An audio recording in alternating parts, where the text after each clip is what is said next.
Hello दोस्तों, कैसे हैं आप सब। आशा करता हूँ मस्त होंगे, व्यस्त होंगे।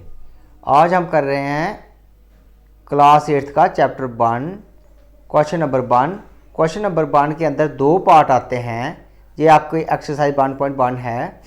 क्वेश्चन नंबर 1 के अंदर दो पार्ट आते हैं, फर्स्ट पार्ट और दूसरा जो है सेकंड पार्ट इसका अंतर आता है। Use appropriate properties find. आपने अप्रोप्रिएट प्रॉपर्टी को यूज करते हुए फाइंड करना है, इसकी वैल्यू निकालनी है इस क्वेश्चन की। -2/3 मल्टीप्लाई 3.5 प्लस 5.2 माइनस 3.5 मल्टीप्लाई 1.6। तो सोल्यूशन में देखते हैं हम। जस का तस लिखना है, इसको जैसे है वैसे लिखना है। -2.3 मल्टीप्लाई 3.5 प्लस 5.2 माइनस 3.5 मल्टीप्लाई 1.6। ये फर्स्ट स्टेप आ जाएगा आपका। उसके बाद आपने क्या करना है कि जो इसकी जो पोजीशनिंग है वो चेंज करनी है। ये फर्स्ट टर्म है, ये सेकंड टर्म है और ये वाली पूरी जो है थर्ड टर्म है। तो जो थर्ड टर्म है उसको सेकंड ऑर्डर में लाना है हमने, और जो सेकंड वाली टर्म है इसको थर्ड पोजीशन पे ले जाना है। तो फर्स्ट पोजीशन पे यही रहेगी। -2.3 मल्टीप्लाई 3.5 माइनस 3.5 मल्टीप्लाई 1.6। ये थर्ड टर्म है वो सेकंड टर्म पोजीशन में आ गई, प्लस 5.2 जो थी वो सेकंड पोजीशन में थी वो थर्ड ऑर्डर में चली गई। तो इस प्रोसेस को जो अरेंज करने को प्रोसेस को हम बोलते हैं कम्यूटेटिव प्रॉपर्टी। इसको क्या बोलते हैं? Commutative property. तो उसके बाद हमने क्या करना है, ऐसा हमने क्यों किया? क्योंकि हमने इसका हमने कॉमन निकालना है। कॉमन इन दो टर्मों में कॉमन क्या है? 3/5 जो है दोनों में कॉमन है। तो हम जो है 3.5 ना निकालते हुए -3.5 निकालेंगे। -3.5 हमने निकाला इसमें से, तो पीछे बचा 2.3 जो अंदर आ जाएगा, प्लस क्योंकि -3.5 हमने निकाल दिया तो इसकी जगह हम प्लस लिख सकते हैं। प्लस 1.6 जो है वो अंदर रहेगा, प्लस 5.2 जो है वो ऐसे का ऐसे ही रहेगा। तो इस जो प्रोसेस को जो है कॉमन निकालने के प्रोसेस को हम क्या बोलते हैं? Distributive property. तो डिस्ट्रीब्यूटिव प्रॉपर्टी क्या होती है कि ए बी प्लस ए सी हो, तो अगर हम ए को कॉमन निकाल लें तो बी प्लस सी को हमने अंदर रखना है। ये डिस्ट्रीब्यूटिव प्रॉपर्टी होती है। तो सॉल्व करेंगे इसको। 3 और 6 का हमने एलसीएम ले लिया, तो कितना आता है हमारे पास? 6 एलसीएम आया। 3 को किसके साथ मल्टीप्लाई करेंगे? जो 6 बने तो हमें 2 के साथ मल्टीप्लाई करना पड़ेगा, तभी जाके जो 6 बनते हैं। उस 2 के साथ ऊपर वाले को भी मल्टीप्लाई करना है, दैट इज़ 2 × 2 करना है, तो ये आ गया 4। ऐसे 6 को 6 के साथ किसके साथ डिवाइड करेंगे? ये 1 ना आए, सॉरी 6 आए, तो 6 को 1 के साथ डिवाइड करते हैं। 1 को 6 के साथ मल्टीप्लाई करते हैं तो ये 6 आता है। उस 1 को आपने ऊपर वाले मल्टीप्लाई करना है 1 के साथ, तो ये आएगा 1 × 1। तो हम ऐसे लिख सकते हैं इसको, मल्टीप्लाई 1 तो ये हमारे पास आ जाता है 6 × 6 1 × 1 प्लस 5.2। अब हमारे पास 4 और 1 को हमने ऐड करना है, तो ये बनता है 5.6 आ गया। हमने ब्रैकेट को खोला है इस टर्म में। ब्रैकेट खोलने का मतलब होता है कि मल्टीप्लाई करना, तो इनटू का मतलब ब्रैकेट का मतलब होता है मल्टीप्लाई। -3.5 मल्टीप्लाई 5.6। जब हम इसको काटते हैं 3 × 3 3 × 6, तो माइनस का 1 जहाँ आ गया, 5 और 5 आपस में कट गए, दैट इज 1 आ गया, 1 आ गया, प्लस 5.2 -1.2 प्लस 5.2। तो जब हम करते हैं इसको -1.2 प्लस 5.2, तो 2 जो है हमारे पास एलसीएम आया, तो -1 प्लस 5 जो है वो क्या आ रहा है हमारे पास?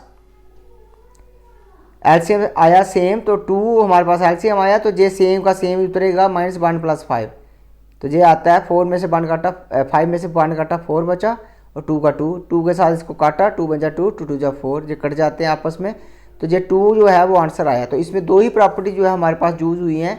एक कम्यूटेटिव प्रॉपर्टी है जिसमें क्या किया कि टर्म्स का ऑर्डर हमने चेंज किया, और दूसरा है डिस्ट्रीब्यूटिव प्रॉपर्टी जिसमें हमने क्या किया, कॉमन टर्म्स को हमने बाहर निकाला और जो नॉन टर्म कॉमन टर्म्स थी उनको अंदर ले गए, और साइन जो है वो लगा दिया उसमें, प्लस का या माइनस का जो भी लगता हो, जो सूटेबल साइन हो वो लगाना है।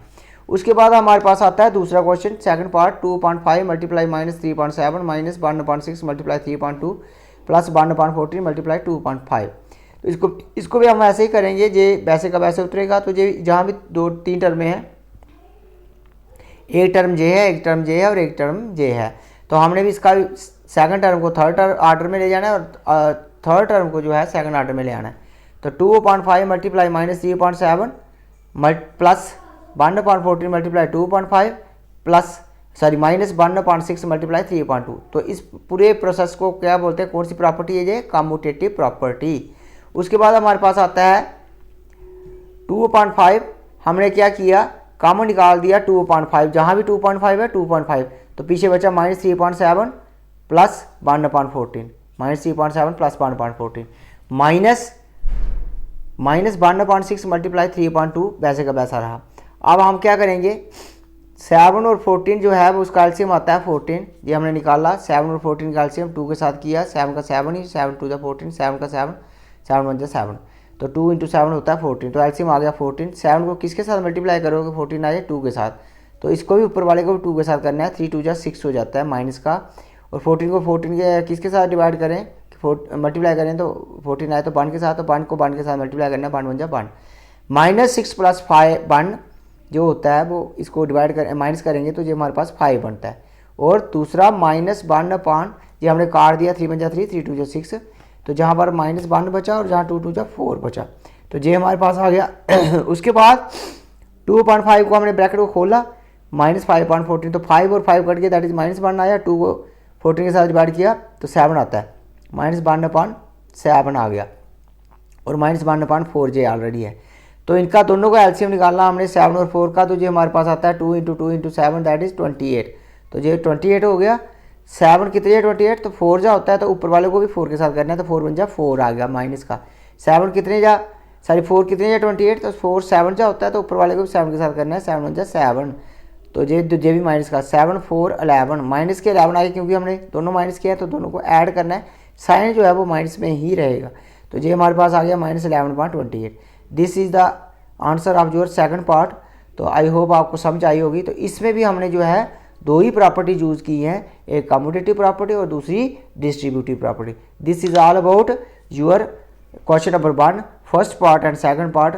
कल हम करते हैं इसका क्वेश्चन नंबर 2, नेक्स्ट वीडियो में हम जो है question number 2 and so on, इसी तरीके से बाकी क्वेश्चन भी हम करते हैं। Thank you very much.